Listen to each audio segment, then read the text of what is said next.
그래서 백낙천 선생님의 변혁적 중도주의와 관련된 중요한 문제점을 제가 두 가지 말씀드렸고, 이것과 관련해서 백 선생님께서 제기하는 중요한 부분이 마음 공부라는 부분입니다. 이 부분과 관련해서 향후 특히 최근에 이른바 통합진보당, 통진당 사태와 관련해서 우리가 생각해야 되는 것이 백낙천 선생님께서 제기하는 마음 공부죠. 백 선생님께서는 아예 그 관련해서 책을 내셨는데, 그 책 중에 보면은 통일시대 마음공부 삼동윤리라는 이제 논문이 있죠. 이걸에서 이제 보면은 마음 공부를 해야 된다, 이런 주장을 이제 펼치고 계시죠. 그러면 왜 변혁 운동을 하는데 마음 공부가 중요하냐? 백 선생님은 창작과 비평이란 개간지를 내면서 견지해온 기본적인 사상 이론적 입장이 유물론적 또 마르크스주의적 이렇게 볼 수 있을 것입니다. 근데 유물론자로서 마르크스주의자로서 마음이란 부분을 얘기한다. 굉장히 중요한 부분이죠. 근데 이제 저도 사실은 100% 일치하는 하나의 계기인데,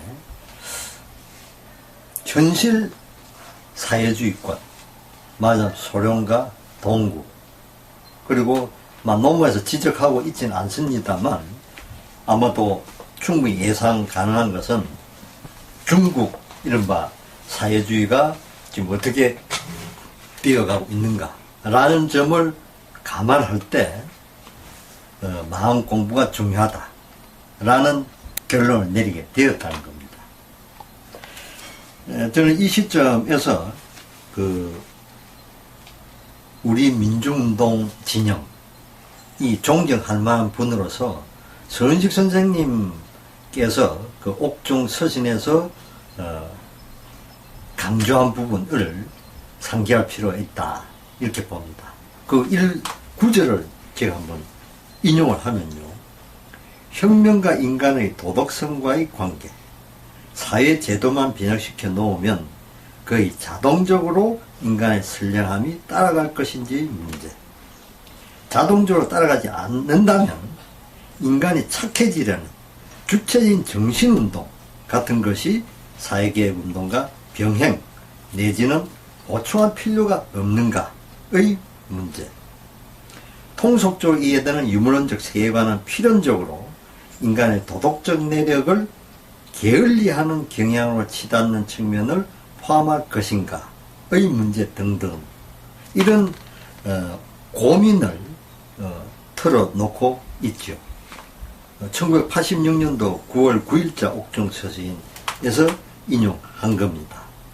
그래서 이런 서은식 선생님의 인용은 아마도 옥중 서신 전체를 통해서 볼 때 백낙천 선생님이나 또 제 개인적으로 제기하는 문제의식과 정확히 일치한다 라는 생각이 들고, 나아가서는 이 문제 제기가 앞으로 우리가 변혁운동의 사상 이론을 정립하는 데 있어서 필수 불가결하다 라는 것이 제 생각이고 동시에 백낙천 선생님 생각인 것 같습니다.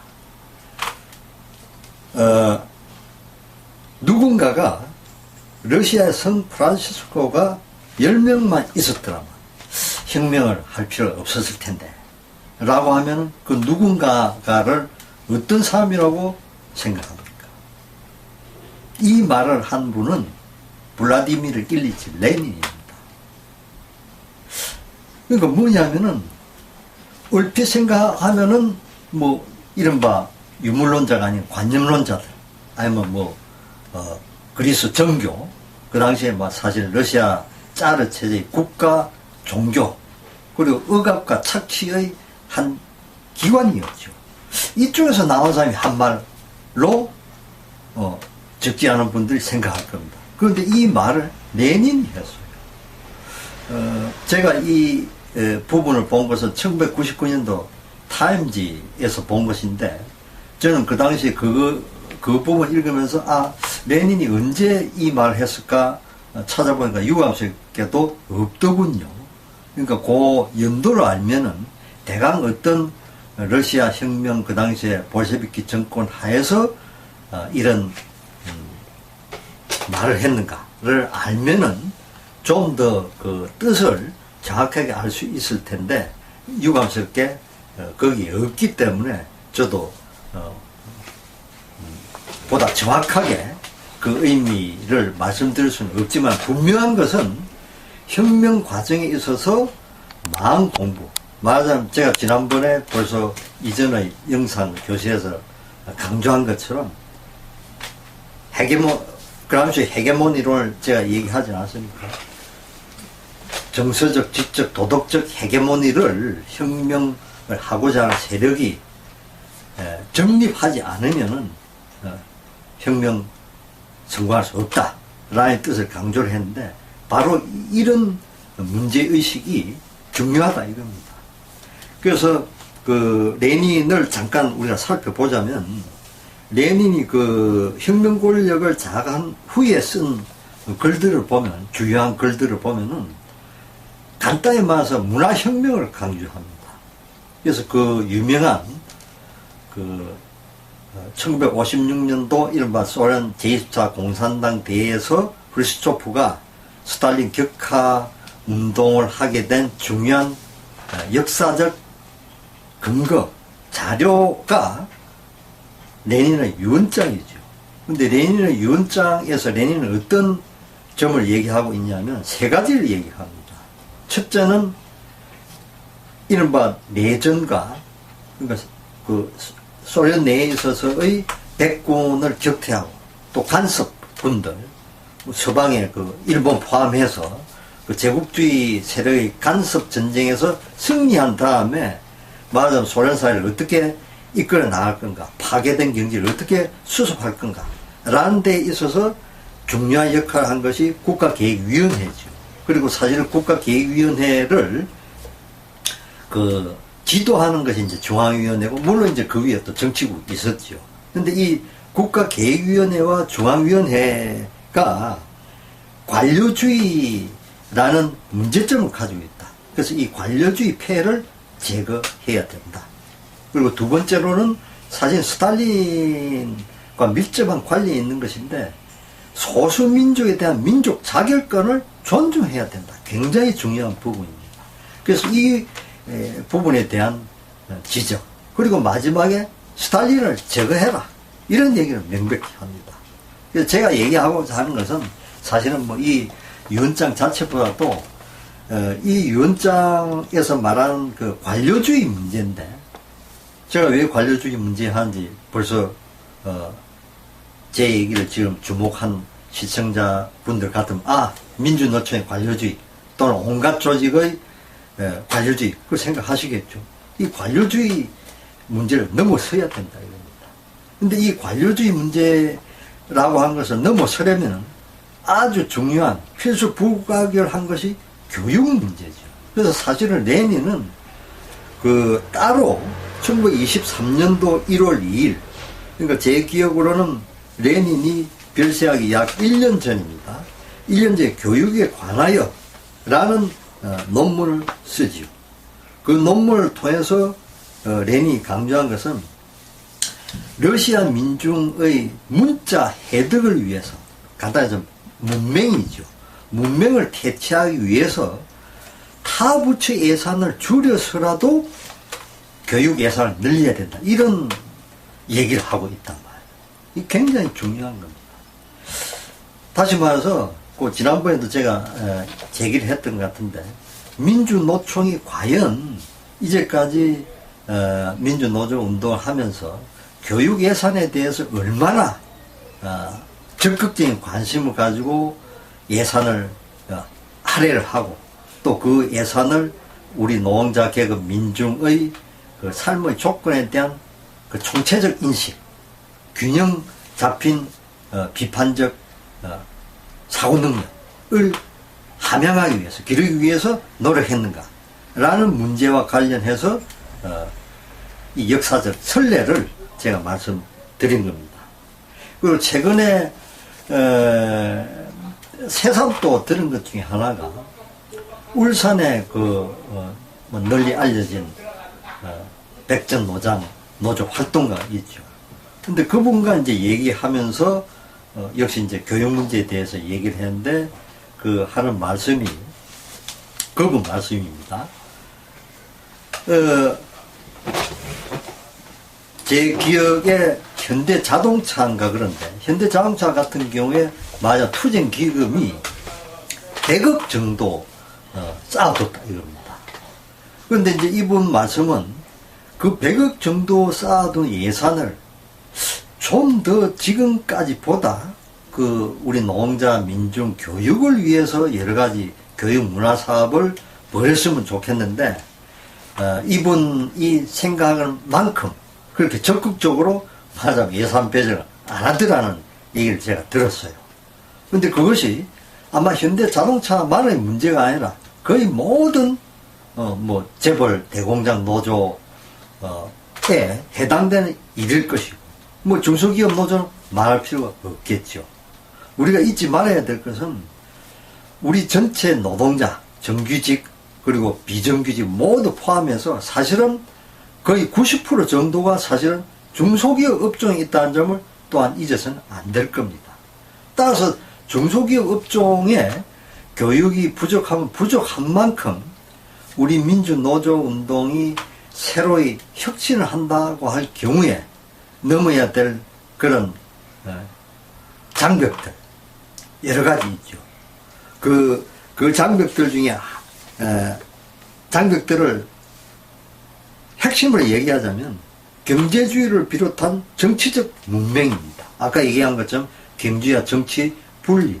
지금도 사실 민주노총이나 여러 민중의 독자적 정치 세력화를 위해서 몇 개 진영에서 몇 개 지역이라고 할까요? 단체에서 그 힘을 모아 나가고 있는데 그 논의 과정에서 보면은 왜 민중의 정치적 세력화가 필요한지를 절실히 못 느끼는 노동자들이 적지 않다 이겁니다. 그래서 정치적 문맹이죠.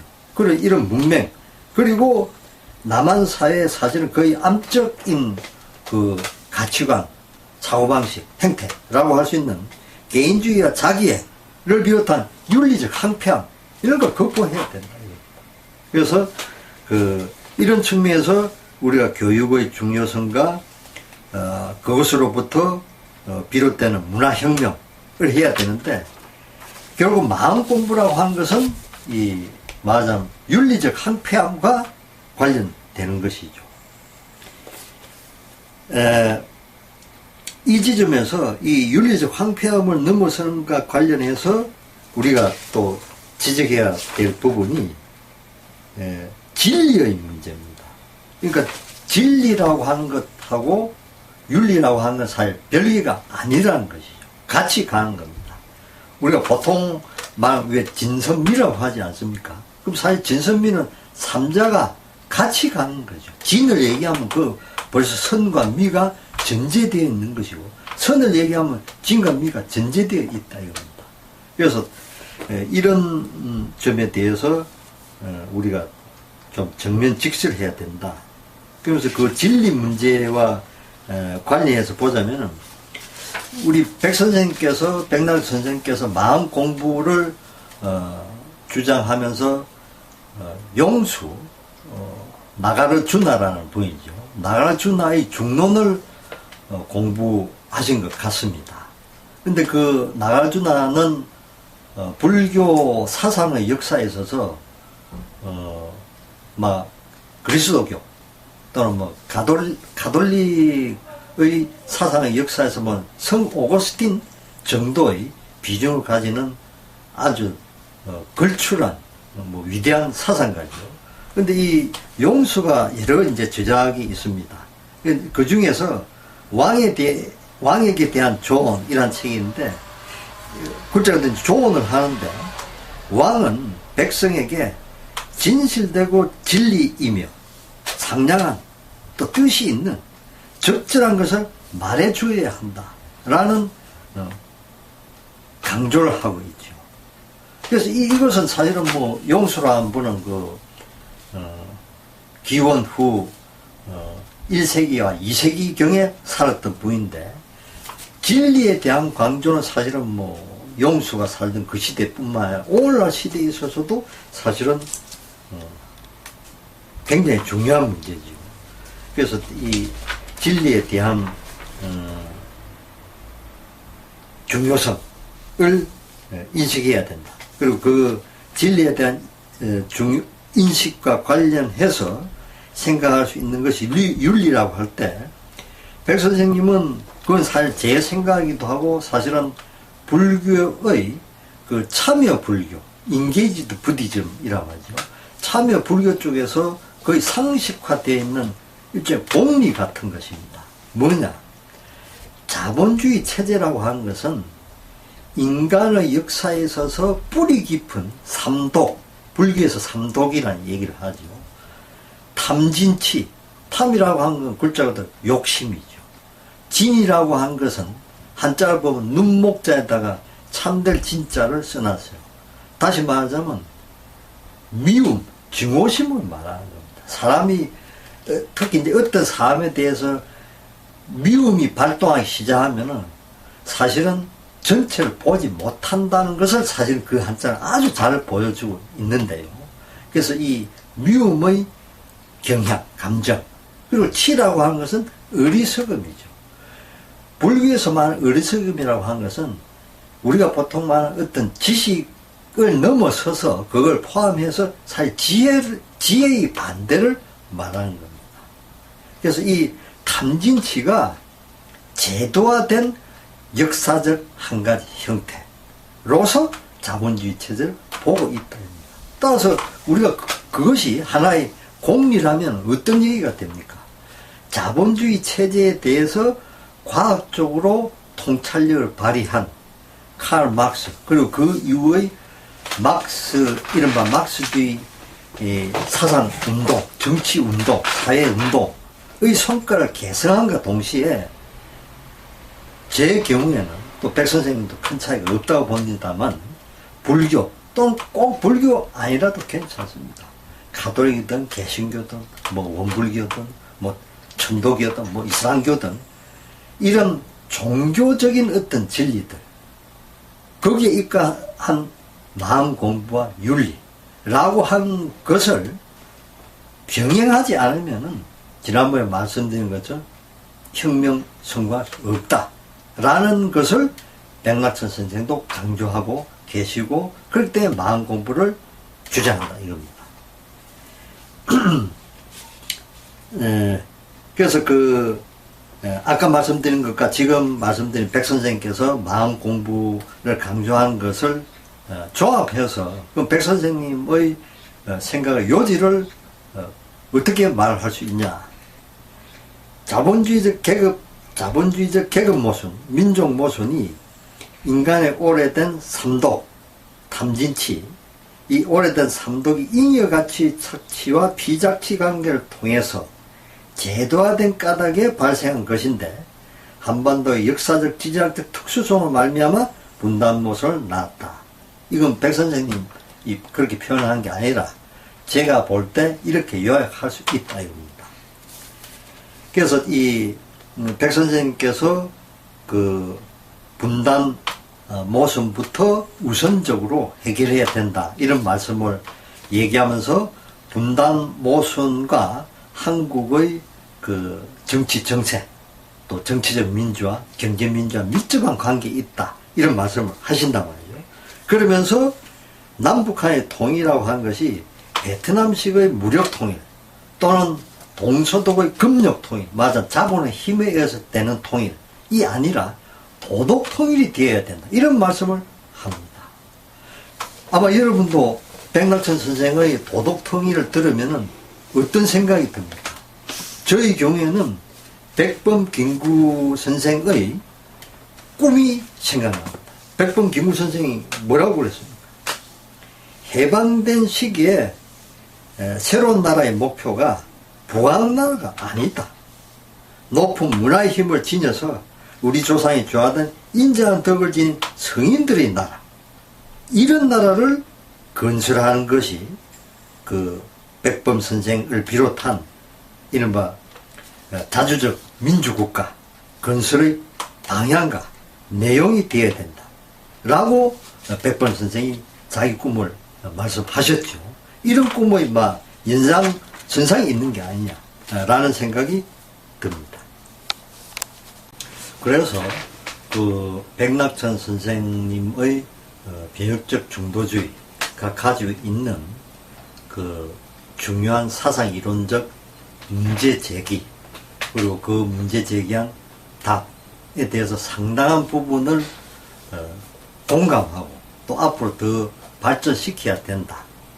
그런 한편 역시 아까 서두에 말씀드린 것처럼 변혁적 중도주의를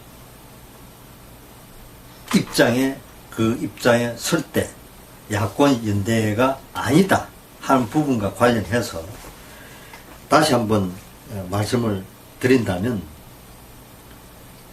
자, 역시 이제 중요한 분 이제 또 중도인데, 중도라고 하는 것은 양극단의 어떤 중간 지점인가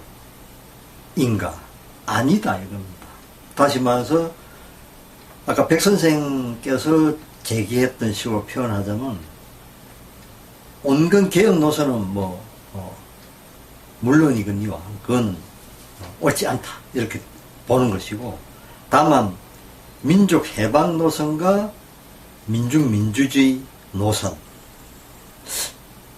일종의 이제 극단으로 설정하고 그 어떤 중간 지점으로서 중도라고 생각하면은 사실은 백 선생께서 근거하고 있는 나가라주나 용수의 중도 사상하고는 다르다 이겁니다. 용수가 말하는 중도라고 하는 것은 그런 양극단을 극복하자라는 점은 동의하죠. 근데 그 극복을 어떻게 하냐라고 할 때 공간적인 의미에 있어서 어떤 중간지대, 어떤 의견 분포에 있어서 중간지대, 다시 말하면 제3의 길, 이거 아니라 이겁니다. 중도는 제1의 길이에요. 진리의 길이고 윤리적인 길입니다. 그리고 중도라는 또한 당연히 가장 이제 이해도가 높은 경우에 그럼 평균적 이렇게 설명하죠. 에버리지 절대 아니죠. 이건 당연히 백 선생님도 이해하고 있는 부분이다. 이런 부분들. 그러면 그 중도라고 하는 것은 무엇이냐? 막수주의적 입장에서 가졌을 경우에 아까 계급 모선, 민족 모선, 분단 모선이 결국은 기본 모선으로서의 계급 모선과 주요 모선으로서의 민족 모선이 일종의 중층 결정을 이루어서 형성된 것이 분단 모선이다. 이렇게 이제 본다고 할 경우에 그 중층 결정론이라고 하는 것은 사실 알티세라는 프랑스의 유명한 이른바 구조적 마크스주의자라고 하죠. 본인은 또 거기에 대해서 아니라고 반론하는데, 여하튼 구조적 마크스주의 관계없이 여하튼 알티세 사상에 있어서 중요한 인과관계론이 중층 결정론인데, 그런 중층 결정론이라고 하는 건 사실은 마르크스 사상에 대한 토대상부론적인 입장과 통하는 거다 이겁니다. 그런데 그 입장이 과연 옳으냐? 그리고 나아가서는 제가 지금 강조하고자 하는 용수가 말한 중도의 입장을 그럼 비유적으로 표현하자면 중층 결정이냐? 그게 아니라 이겁니다. 굉장히 중요한 거예요. 중요한 만큼 사실 이해가 쉽지는 않지요. 그러나 이해하려한 노력을 해야 되고 그것이 교육적인 분투가 되겠죠. 그래서 이 변혁적 중도주의라고 하는 것은 그런 알뜰세적 중충결정적 변증법하고 다르다. 그래서 그것을 일단 잠시 후에 얘기하도록 하고, 배역적 중도주의 문제라고 하는 것은 지금 대선과 관련해서 얘기하자면 결국 실천 주체의 문제죠. 불교에서 강조한 것 중에 하나가 수처 작주라는 얘기를 합니다. 그게 뭐냐면 어느 곳에, 또는 처라고 하는 건 이제 상황이라는 뜻을 함축하고 있는데, 어느 곳 어느 상황에 가거나 처하더라도 삶의 주인이 되라는 뜻입니다. 그리고 그 말은 당신이 바로 부처다 라고 하는 굉장히 중요한 부분이 있는 겁니다.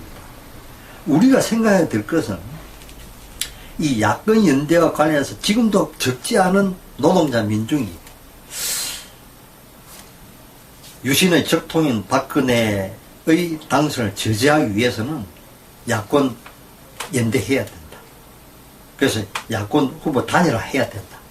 그래가지고 그 과정에 있어서 역시 될 사람을 찍어줘야 된다. 이런 말 한단 말이죠. 우리가 사실 이 말은 굉장히 상식화되어 있는 반면에 사실은 깨부숴야 될 잘못된 입장이죠. 될 사람, 자, 미래 시제죠. 그럼 그 될 사람 누가 결정한 겁니까? 사실은 여러분이 정치의식이 있다면은 잘 아실 텐데, 여론조사라고 하는 것이 사실 조작의 과정이라든지 여론조사를 하는 주체 측의 어떤 열망, 의도, 이런 것이 들어간다는 걸 여러분 잘 알 겁니다. 따라서 우리가 그런 조작성이 개입되어 있는, 의도성이 개입 있는, 다시 말해서 정파성이 개입되어 있는 여론조사에 좌우되어서는 안 된다. 그럼 어떤 기준에서 해야 되냐? 불교에서 말하는 당신이 부처요 하듯이 내가 역사 형성의 주체다 라는 의식을 가지고 나를 포함한 우리 노동자격과 노동자격을 포함한 민중의 삶의 조건과 관련해서 이 문제를 우선 진실되고 진리에 입각해서 보며 동시에 윤리적인 인간성을 가진 사람을 뽑아야 된다. 이렇게 보아야 한다 이겁니다. 이럴 경우에 지금 현재 그 독자 후보 진영에서 논의되고 있는 것과 관련해서 지적해야 될 것은 노동자 중심성하고 노동 중심성, 이 혼동이 일어나는 것 같습니다. 단적으로 말하자면 노동자 중심성은 틀렸다. 노동 중심성이라는 표현이 옳다. 그 왜 그런가? 자, 우리가 노동자라고 하면 노동자가 지금 사실 그간의 87년도 이후 딱 놓고 볼 경우에 그 모두 그 노동자 진영에서 경선을 통해서 올라간 후보 다 지지했습니까? 아니죠. 또 반대로 또는 그 다른 측면에서 보자면 그 부르주아 출신은 그럼 전부 그러면 부르주아 출신의 표를 던졌습니까? 아니죠. 저도 부르주아 출신입니다. 따라서 노동자 중심성이 아니라 노동 중심성이라고 표현을 해야 된다. 그럼 그 뜻이 뭐냐? 사실은 노동자뿐만 아니라 어떤 개개인의 경우에 나의 견해라고 하는 것, 또한 나의 사상이라고 하는 것은 역사적으로 형성되어 온 어떤 여러 가지 전통들, 그리고 그 자본주의, 한국 자본주의 사회, 또 한국 자본주의 사회 구성체의 구조가 들어와 있는 겁니다. 막스주의에서 말하는 중요한 개념으로 말하자면 이데올로기적 국가기구라는 개념이 있죠.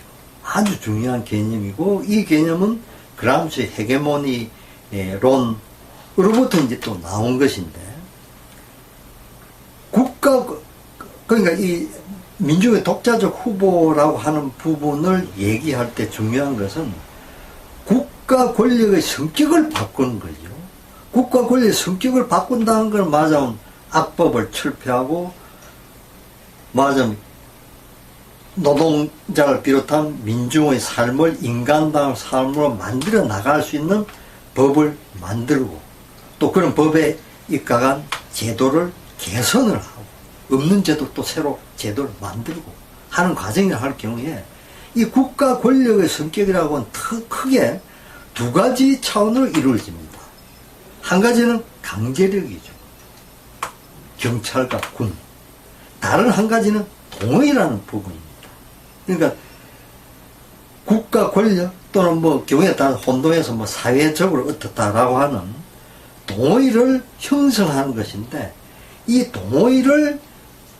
동의 내용과 그 형성하는 과정과 관련해서 우리가 바꿔 나가야 될 부분이 바로 이데올로기적 국가기구라고 하는 것입니다. 그럼 막시즘에서 말하는 특히 이제 알티세가 말하는 이데올로기적 국가기구라고 하는 것은 가정이죠. 그러니까 인간이 태어나면은 최초의 사회적 단위가 가정이죠. 그래서 가정, 학교, 정당, 뭐 사법부, 또 이 온갖 종류의 뭐 행정기구들, 그리고 종교단체, 이런 것이 모두 다 이데올로기적 국가기구의 구성 요소들이죠. 그래서 다른 식으로 말하자면 가정에서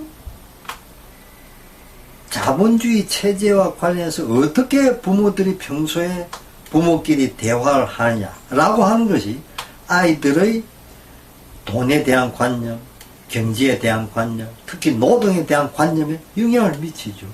학교 말할 필요가 없죠. 왜 정교조와 이른바 교육인적자원부 사이에 역사교과서 문제라든지 뭐 사회과 과목에 대해서 경론을 벌입니까? 바로 이 이데올로기. 사회가 어떻게 나아가야 그것이 진짜 진정한 의미에서 민주주의 혹은 지난번에도 강조한 것처럼 자유와 평등과 형제를 튼튼하게 뿌리를 내리고 그런 가운데 인간다운 삶에 대한 보람을 느끼냐라는 가치관, 세계관을 두고 논쟁을 벌이는 거죠. 또 종교 문제는 또 어떻습니까? 이 부분과 관련해서 제가 딱 한 가지 꼭 말씀드리고 싶은 것은 최근에 대구 동화사에서 발생한 진짜 이 분노스러운 사건이 있어요. 개신교 목사라는 사람이 뭐 제가 신문 보도된 것을 보면은 저는 뭐 일반 경향신문도 보지만 불교신문, 법보신문 다 보는데 40대 되는 남자가 동화사에 침입을 해가지고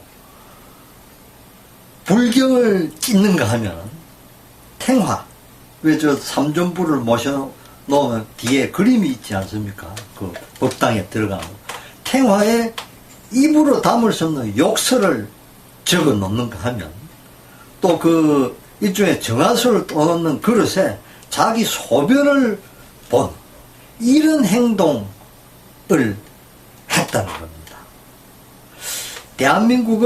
대한민국뿐만 아니라 인간이 어떤 사회든지 간에 종교는 앞으로도 중요한 역할을 할 것입니다. 불교뿐만이 아니라.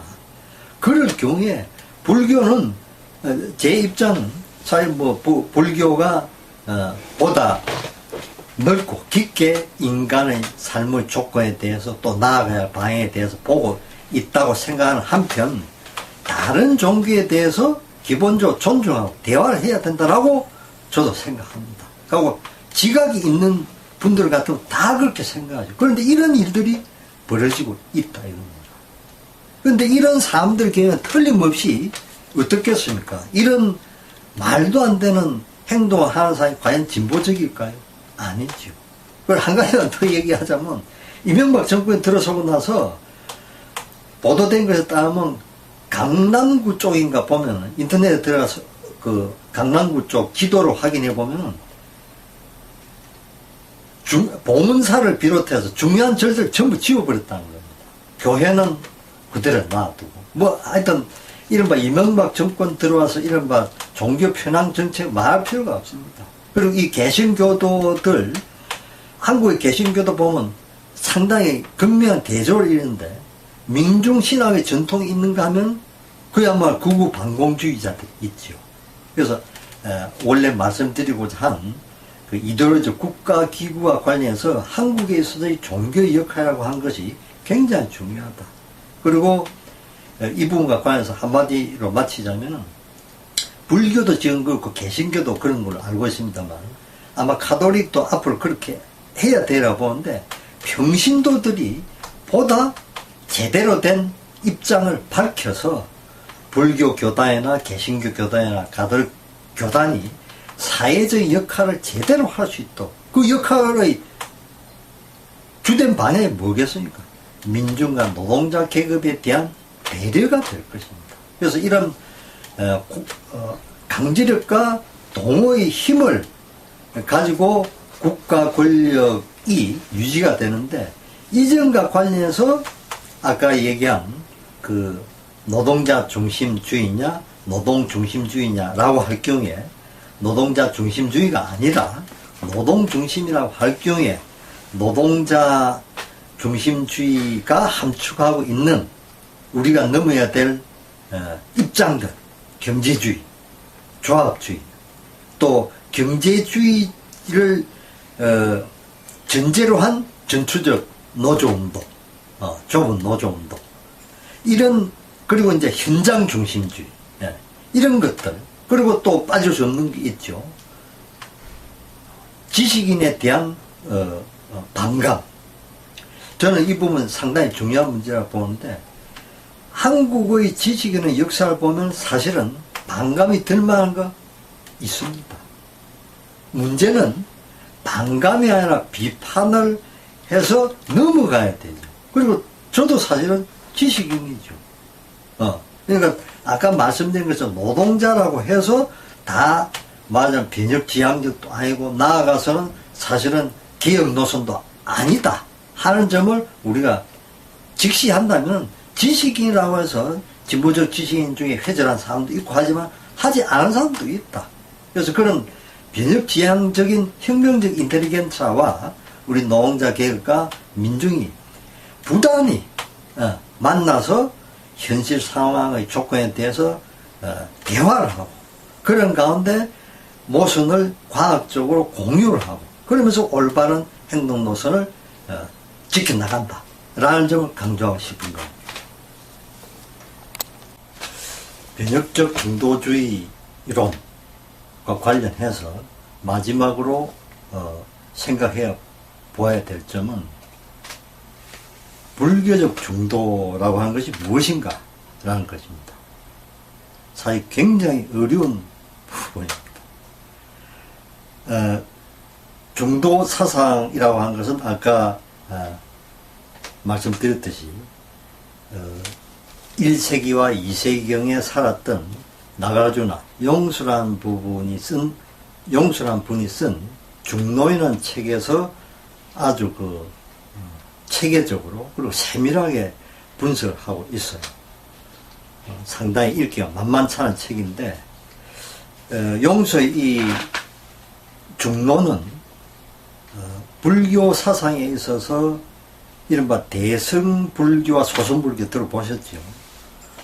이 양대 사상의 산맥이라면은 산맥에 있어서 대승불교 사상을 획기적으로 발전시킨 분이 용수인데 이 중론이라는 저작은 그 대승불교 사상에 있어서 몇 가지 이제 또 중요한 사상적인 뿌리라고 할까요? 있는데 그 아주 중요한 것이 그 반야라는 부분이죠. 반야라고 하는 것은 사실은 그 프라즈나라는 말을 음력을 한 겁니다. 소리를 중국 한자로 표현했다 이 말이죠. 그럼 프라즈나 또 반야라는 말은 무엇이냐? 지혜라는 뜻입니다. 그래서 이 반야 계열의 경전 사상을 좀 더 철학적으로 은밀하게 설명한 저서, 이것이 이제 중론이죠. 한마디로 말해서 중론에서 말하는 중도라고 한 것, 뭐 여권 경쟁이나 뭐 해설설 보면 뭐 글자도 미들웨이 이렇게 얘기하는데, 사실은 미들이라고 하는 표현은 아까 잠깐 말씀드린 것처럼 정확한 게 아니다. 만약 양극단의 어떤 중간 지점, 그래서 뭐 균형을 균형 잡는 것까지는 맞아요. 근데 그게 공간적인 개념에서 접근할 때 중간이 아니라 이 얘기입니다. 그러면 우선 아니다라는 정의를 했다면, 중간이 아니다라는 정의를, 그러면 긍정적 정의를 하자면 공의 사상이고, 공의 사상이라고 하는 것은 불교적 용어를 쓰자면은 재행무상 속의 제법무아 혹은 재행무상 속의 연기론이라고 말할 수 있다. 그럼 재행무상과 제법무아는 뭐냐? 불교의 진리를 말하는 방식은 사실 여러 가지가 있습니다. 근데 이제 가장 널리 알려지고 또 그런 만큼 또 중요한 것이 삼법인이라고 하죠. 불교에서 법이라고 할 경우에는 두 가지 뜻이 있습니다. 한 가지는 불법 할 때처럼 진리, 이런 뜻이 있고, 제법 무아할 때처럼 어떤 모든 삼라 만상 또는 현상을 뜻하는 것을 법, 두 가지 뜻이 있죠. 그래서 이 삼법인 이제 얘기하고 뭐 사법인도 얘기합니다. 그런데 삼법인이라고 한 것이 바로 재행무상, 제법무아, 그리고 열반적정, 글자가 또 깨달아서 마음이 완전히 평화로운 상태에 들어간다. 또는 이제 유교적 표현을 빌리자면은 공자가 70 종심소욕 불류구 이런 표현을 하죠. 공자는 뭐 자기 삶을 갖다가 아주 멋지게 요약해서 표현을 하지 않습니까? 31입, 40불호, 50 지천명, 60 이순, 그리고 70, 나이가 70 정도 되면 종심소욕 불류구. 뜻은 뭡니까? 내가 하고자 하는 마음대로 해도 불류구, 구라고 하는 것은 사실은 이 건축이나 건설할 때 쓰는 옛날 자를 말하는 겁니다. 척도라는 뜻인데 유라고 하는 건 넘어선다는 뜻이죠. 그런 다른 식으로 의역을 하자면 우리 사람이 지켜야 할 규범을 넘지 않는다 이 말입니다. 그게 진짜 대자유고 평화지요. 이런 것에 해당하는 것이 사실은 그 불교에서 말하는 중도거든요. 그래서 다시 돌아가자면 중도라고 하는 것은 공의사상이에요. 공의사상을 얘기하자면 재행무상 속에 제법 무하다. 이게 무슨 뜻이냐? 재행무상이란 말은 모든 사물이, 뭐 인간의 역사와 사회는 물론이고 자연계를 포함해서 항상 된 것이 없다. 변한다 이겁니다. 이건 뭐 사실 서양에서도 뭐 헤르클리투스라는 사람이 판타레이 해서 뭐 유명한 말이 있죠. 그런 것처럼 실제로 만물은 변하고 뭐 한 가지 예를 들어도 우리 피부에도 이 전류가 아주 미약하고 우리가 느끼지 않을 정도 피부가 흐르죠.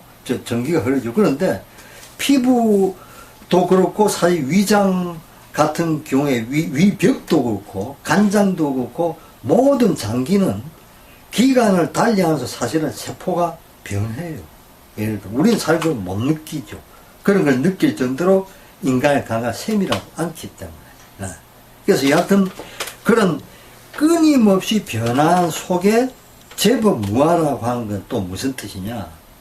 아까 말한 것처럼 여기서 법이라고 한 것은 글자가 또 삼라 만상 모든 현상인데 모든 삼라 면상이나 현상에는 무아, 아가 없다. 다른 식으로 실체가 없다 이겁니다. 이 부분이 굉장히 중요한 거죠. 다른 식으로 말하자면 마르크시즘의 통속적 유물론이 아닌 올바른 마르크시즘, 마르크스의 사상의 입장에서 보면은 마르크스 자신이 뭐라고 했습니까? 경제 결정론적인 해석을 자기 사상에 대해서 하는 것을 두고 나는 마르크스주의자 아니야 라고 했죠. 그런 것이 바로 경제 결정론이라든지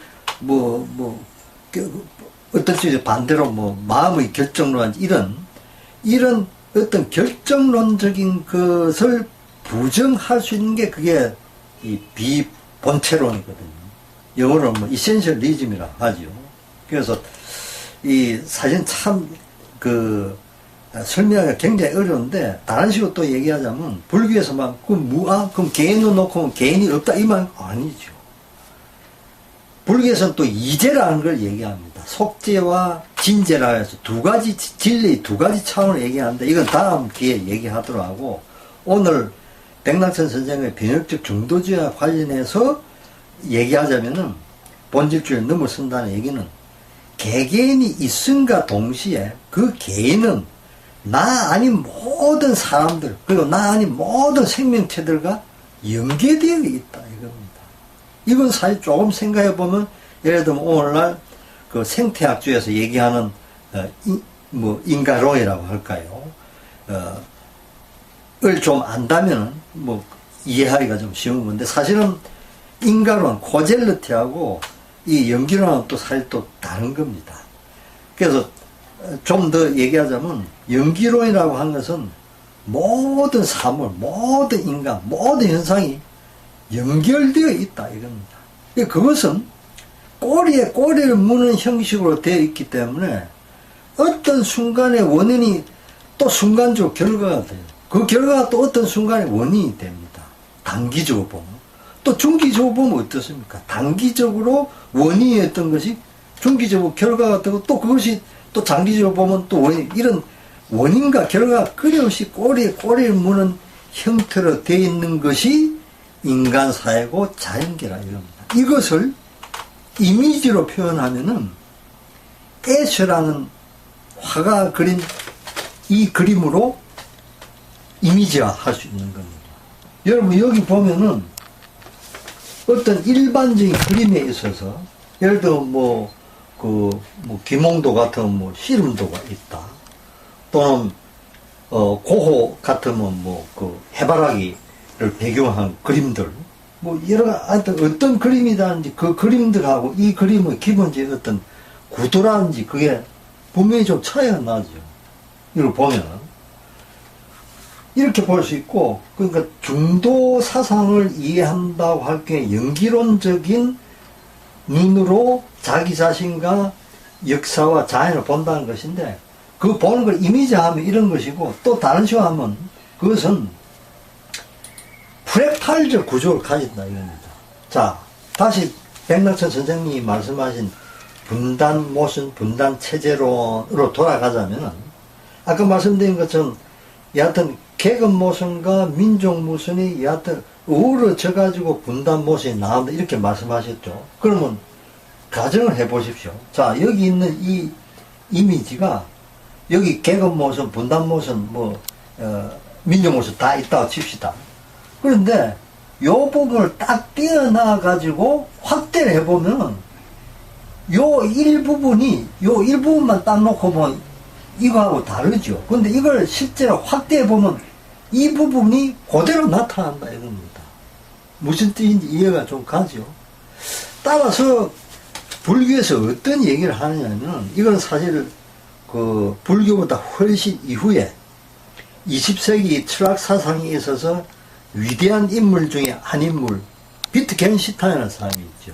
이 양반은 유명한 수학자이자 철학자인 러셀의 저자인데 비트겐슈타인의 후기 철학에서 말하는 게 사실은 불교의 중도 사상과 통하는 겁니다.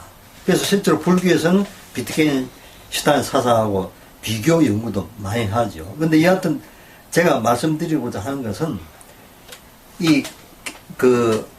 중도에서 말하는 우리 삶의 어떤 총체성을 파악한다. 연기적 관계를 파악한다고 할 때 그것은 어떤 말로 표현한 순간 사실은 전체상을 놓치기 쉽다 이겁니다. 그래서 불교에서는 어떤 말을 하냐 여러 가지 표현이 있습니다. 그 중에 하나가 의언이 이언이라는 표현을 하죠.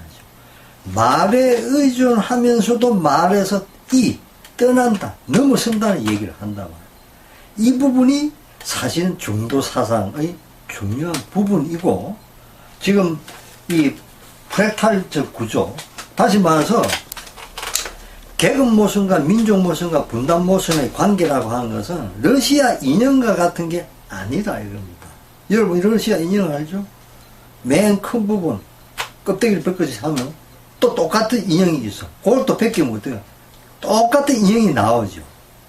이런 것이 뭐 비슷할 수도 있죠, 어떻게 보면. 그런데 그런 것이 아니라 그건 사실은 환원론적이라고 이제 할 수 있는 거고, 그런 만큼 이센셜리스트가 말하자면 본체론적인, 본질론적인 것을 형상화하는 것에 반해서 중도의 사상과 영기의 사상이라고 하는 것은 러시아 인형 구조가 아니라 바로 이런 프랙탈적 구조라 이겁니다. 그리고 또 단쇼 그림으로 하자면 이런 그 공간, 아까 제가 말씀드렸죠. 중도 사상은 공간적인 어떤 중간이 아니라고 했는데, 말하자면 우리가 말하는 어떤 공간이라든지 시간을 말하면은 사실은 본체론적인 함정에 빠지고, 그것이 단식으로 표현하자면 말이 가지고 있는 한계점에 사실은 갇혀버린다. 이런 이해가 좀 어렵죠. 그러나 여러분이 이해를 하려고 노력한 자세가 중요하고, 이 중도론은 굉장히 중요하기 때문에 내 자신과 역사와 자연을 보는 데서 제가 볼 때는 가장 중요한 개념입니다. 그래서 이 부분은 다음에 여러 차례 여러 가지 주제를 통해서 제가 또 얘기를 할 것입니다. 그래서 전체적으로 볼 때 어떤 얘기가 기록되냐면, 백 선생님께서 영문학자잖아요. 그리고 누구보다도 은혜에 대한 뭐 이론이라든지 감각이 뛰어난 분이라고 우리가 볼 수 있는데, 그럼에도 불구하고 제가 드는 의문은 백낙천 선생님께서 불교의 중도 사상을 우리 한국 사회에 있어서 자본주의 사회 구성체라는 것에 대해서 불교 사상을 방편으로 삼아서 탐진치가 제도화된 하나의 역사적 형성물로서 한국 사회 한국 자본주의 체제를 비판적으로 접근한다고 할 경우에 그 3대 모순의 관계에 대해서 약간, 맞아, 중도의 관점에서 벗어난 입장이 아닌가라는 점을 제가 지적하는 것이고, 두 번째로는 그렇다고 할 경우에 그 변혁적 중도주의의 문제점이 있는 것이고, 그리고 변혁과 관련해서, 아까 말씀드린 것처럼 89년도 당시의 관점에서 벌써 그 분단체제론이 백 선생님 사상 한 부분을 차지하기 시작한 무렵인데, 그때 분명히 개혁적 온건 노선을 비판했는데, 그런 사상의 연장선상에서 볼 때 지금 민중의 주체적 역량이 어떤 점에서 부족하다고 해서 야권연대를 통해서 87년도 체제를 넘어선다라고 하는 것이 역사적 과정, 그리고 중도라는 불교 사상의 날카로운 통찰력, 논리적 통찰력, 그리고 논리를 잘 뛰어넘는 겁니다. 가령 이제 김성철 교수 같은 국내에 있는 중론에 대한 뭐 대표적인 전문가죠. 이분이 하는 말 중에 아주 멋진 표현인데, 논리를 통해서 논리를 해탈을 하려고 하는 것이 중론의 입장이다. 아주 전곡을 찌른 말이죠. 여하튼 이런 부분, 그리고 변혁이라고 하는 것이 막시즘에 입각해서 또 세계체제론적 시야를 가지고 한국 사회를 접근한다 라고 할 경우에 백낙천 선생님의 변혁적 중도주의가 야권인들을 주장한 것은 내가 볼 때는 지혜로움에서 좀 거리가 있고 변혁적인가 라는 의문이 든다 이겁니다. 그래서 우리가 설사 여러 가지 측면에서 특히 통합진보당 사태를 두고 지금 이 변혁 진영에서 또는 뭐 진보 진영에서 독자 후보를 선출하고 그 선출하기 위한 독자적인 정당 건설과 관련해서 과연 할 수 있을까 하는 의문들, 저는 그 일리 있다고 봅니다. 그러나 그럼에도 불구하고 중도 사상에 입각한 수처 작주의 입장에서 볼 때 우리가 과학적으로 파악하는 모순론에 대한 진리, 그리고 선과 악이 혼재되어 있고 희비 곡직이 혼재되어 있는 이 전체 상황에서의 진실에 입각해서 우리가 우리의 행동 방침을 결정한다 라는 입장이 있으면은 야권의 연대가 아니라 어렵더라도 그동안에 형성된 우리의 주체적인 조직, 능력, 그리고 지혜, 잠재적인 지혜, 이것을 발현해야 된다 라는 것이 제 입장입니다. 그래서 마지막으로 오늘 말씀드린 입장을 글자 그대로 중도의 입장을 잘 표현하는 경구가 있습니다.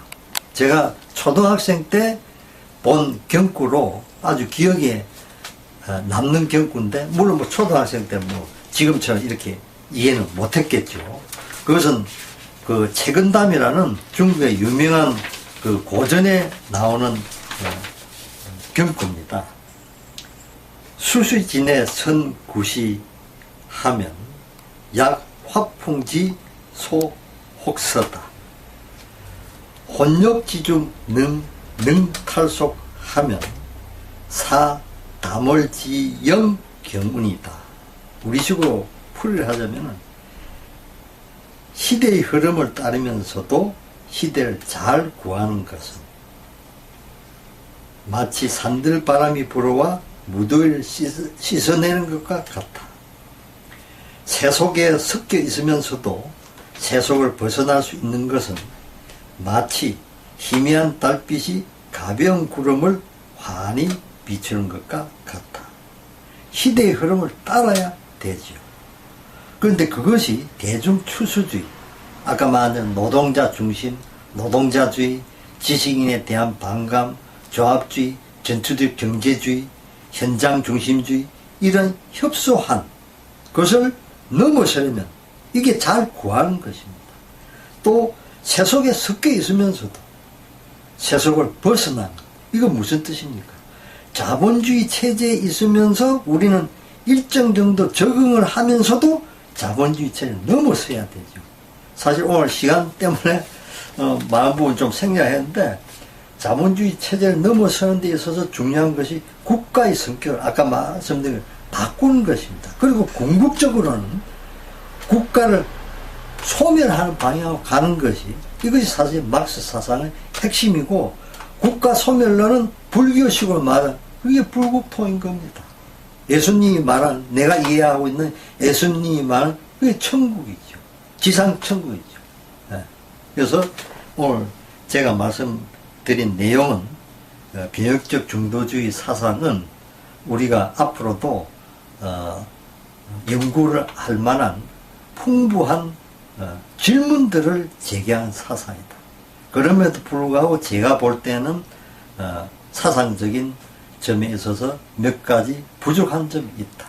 그리고 구체적으로 당면 대선과 관련해서 야권 연대를 주장한 것은 백 선생님의 그 기본적인 사상의 궤적을 놓고 볼 때도 부합되는가라는 의문이 들고, 제가 생각하는 백선 선생과 동의함과 동시에 그럼에도 다른 차원이 개입된 변혁과 특히 중도 사상을 놓고 볼 때 변혁적 중도주의의 올바른 지혜로운 입장은, 그리고 용기 있는 입장은 독자, 민중의 독자 후보다.